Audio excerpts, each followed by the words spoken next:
इस पृथ्वी पर जीवन आसान नहीं है। हमारा जीवन संघर्षों से भरा है। ऐसा लगता है हम युद्ध के मैदान में खड़े हैं। चारों तरफ से लड़ाइयाँ चल रही है। भाई भाई से लड़ रहा है, देश देश से लड़ रहा है। चारों तरफ समस्या से हम घिरे हुए हैं। समस्या दिनों दिन बढ़ रहे हैं। इसका अंत क्या होगा कोई नहीं जानता। लेकिन दोस्तों, शुरू में ऐसा नहीं था। ये जगत बहुत ही खूबसूरत था। परमेश्वर ने इसको बहुत ही सुंदर रूप से सजाया था।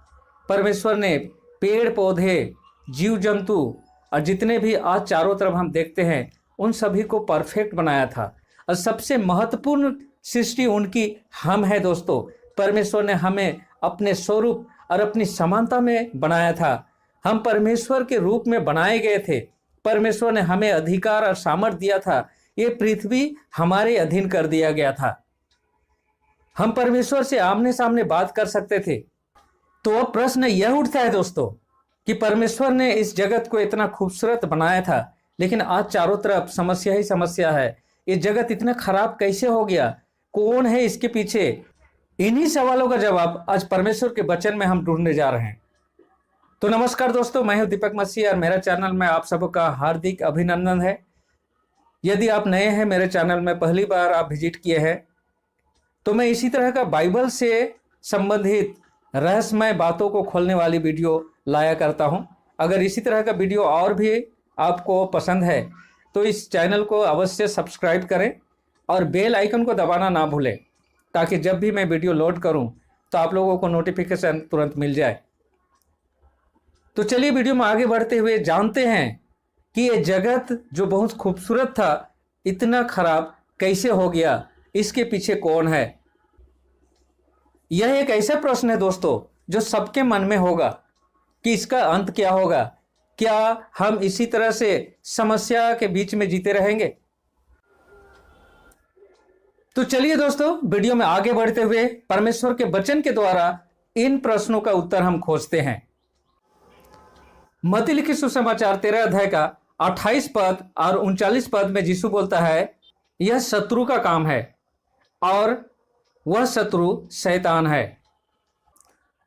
दोस्तों, इन वचनों से हमें यह तो पता चल गया कि वह शत्रु शैतान है और शैतान ने ही ये सारे समस्या को लेकर आया है।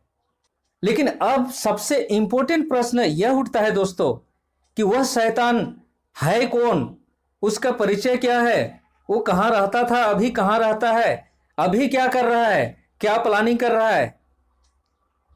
हमें अपने शत्रु को पहचानने की जरूरत है दोस्तों। यदि हम उसे अच्छी तरह से नहीं पहचानेंगे, हो सकता है वो हमारे रिलेटिव के रूप में, हो सकता है हमारे दोस्त के रूप में, हो सकता है हमारे वेल विशर के रूप में, हमारे नजदीक में, हमारे साथ में रह रहा हो। परमेश्वर हमसे प्रेम करता है दोस्तों, इसलिए परमेश्वर हमें उस शत्रु से बचाना चाहता है और हमें उस शत्रु का सारे इंफॉर्मेशन हमें दिया है। हम परमेश्वर के वचन से आज जानेंगे कि वो शत्रु कौन है, कहाँ रहता था और उसका काम क्या है। तो चलिए वचन में चलते हैं। यशायाह की पुस्तक 14 अध्याय का 12 पद में इस शैतान का नाम दिया गया है। यहाँ पर बताया गया है उसका नाम है लूसीफर। उसे मॉर्निंग स्टार के नाम से भी जाना जाता है।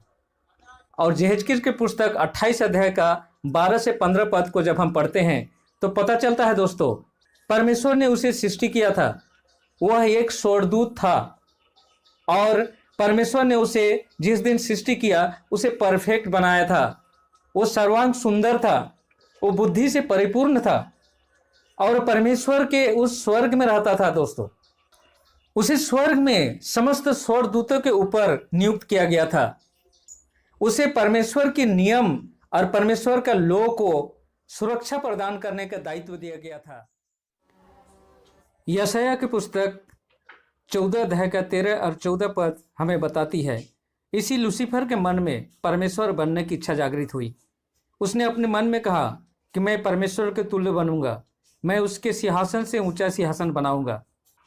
और अपने इस इच्छा को पूरा करने के लिए स्वर्गदूतों के बीच में परमेश्वर के प्रति संदेह उत्पन्न करना शुरू किया।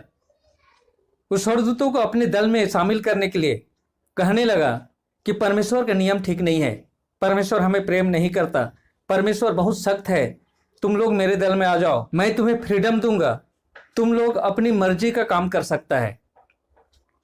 और वचन कहती है 1/3 स्वर्गदूत उसके दल में शामिल हो गए। और प्रकाशित वाक्य 12 अध्याय का 7 और 8 पद हमें यह बताती है कि स्वर्ग में युद्ध हुआ।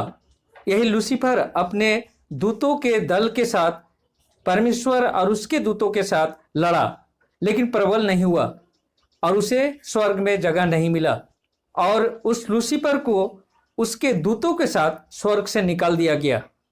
यही लूसीफर सांप के रूप में ईडन गार्डन में दिखाई दिया और हमारे पहले पेरेंट्स जिसे इस पृथ्वी का अधिकारी बनाया गया था उसे पाप में गिराया। शैतान जानता था कि इस पृथ्वी का अधिकारी जिसे परमेश्वर ने अपने स्वरूप में बनाया था उसे हराना इतना आसान नहीं होगा जब तक कि वह परमेश्वर से उनका संपर्क विच्छेद ना करे। और उसी मेथड को उसने अपनाया जिस तरह से स्वर्गदूतों के मन में परमेश्वर के प्रति संदेह पैदा करके अपने दल में शामिल किया और परमेश्वर से उन्हें अलग किया। उसी मेथड को हमारे पहले पेरेंट्स आदम और हवा के जीवन में अप्लाई किया। और इस तरह से यह जगत जो कभी हमारे अधीन में था उसे अपने अधीन में कर लिया और हम उसके गुलाम बन गए। लेकिन दोस्तों, परमेश्वर हमें भूल नहीं गया।